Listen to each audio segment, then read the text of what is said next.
Hello guys, সবাই কেমন আছেন? আলহামদুলিল্লাহ, আমরা সবাই ভালো আছি। আজকে আমার ছেলের জন্মদিন মানেই হচ্ছে কেক কাটা আর পার্টি করা।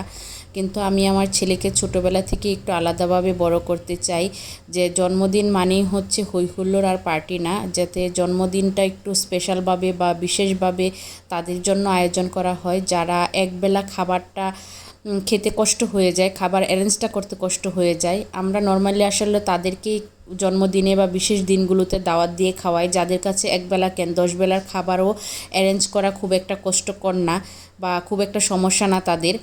কিন্তু আমরা তাদের কথা ভুলেই যাই, যাদেরকে আসলে একবেলা খাবার অ্যারেঞ্জ করতে মাথার ঘাম পায়ে ফেলতে হয়।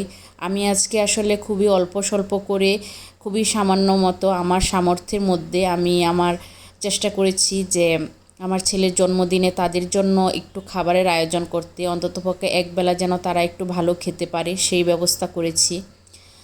খুব বেশি আয়োজন করতে পারি নাই আসলে, আমি এটা প্রথমবার ট্রাই করলাম। এর পরবর্তীতে আপনাদের দোয়ায় আমি চেষ্টা করব সব বিশেষ বিশেষ দিনগুলোতে এই কাজটা করার জন্য। এটা আসলে মানসিকভাবে খুব বেশি তৃপ্তি পাওয়া যায়, আর কিছু হোক আর না হোক।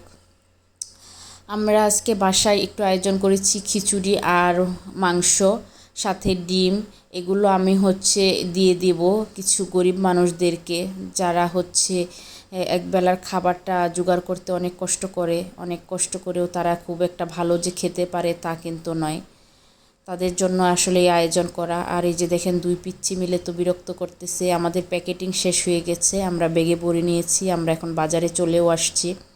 বাজারে এসে হেঁটে হেঁটে সবার হাতে তুলে দিব, কারণ আমি চাই না একটু খাবারের জন্য কেউ আমার কাছে আসুক। আমি চেষ্টা করতেছি যে আমি যেন তাদের কাছে গিয়ে দিতে পারি, তাদের হাতে তুলে দিতে পারি। আমি একটু খাবার দিব বা একটু কিছু দিব, সেই জন্য আমার কাছে চলে আসবে কষ্ট করে, এটা আমি চাই না। আমি চাই যেন আমি গিয়ে তাদেরকে দিব। এজন্য বাজারে হেঁটে হেঁটে আমরা আসলে দিচ্ছি। আমি আসলে তাওফকে নিয়ে রিকশায় বসে আছি, আর আমার হাজব্যান্ড ওই যে দিচ্ছে। আসলে ভালো লাগে, দিতে পারলে, করতে পারলে ভালো লাগে।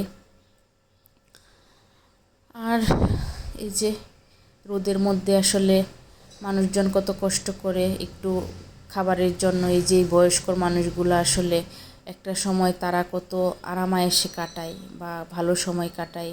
এখন বয়স শেষে এসে দেখা যায় ছেলে মেয়েরা ওই রকম দিতে পারে না। আবার অনেক ছেলে মেয়ে তো বাবা মার দায়িত্বই নিতে চায় না। আর এই যে দেখেন, আমার ছেলেটাও নিজে হাতে দিতে চাচ্ছে। সে তার বাবাকে বলতেছে, বাবা আমি দেব।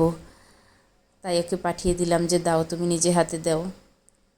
যেন ছোটোবেলা থেকে আসলে এগুলো দেখিয়ে বা এগুলো শিখিয়ে বড় করলে, বড় হওয়ার পরে একটু আসলে এগুলো করার চেষ্টা করবে বা এগুলোতে আনন্দ খুঁজবে। এগুলোতে আসলে প্রকৃত আনন্দটা বা প্রকৃত শান্তিটা পাওয়া যায়। আমি আসলে এগুলোতেই পাই।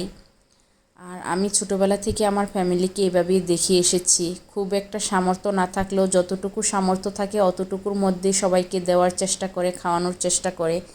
আমার আম্মাকে সবসময় দেখেছি এভাবে করতে। আমাদের জন্য সবাই দোয়া করবেন।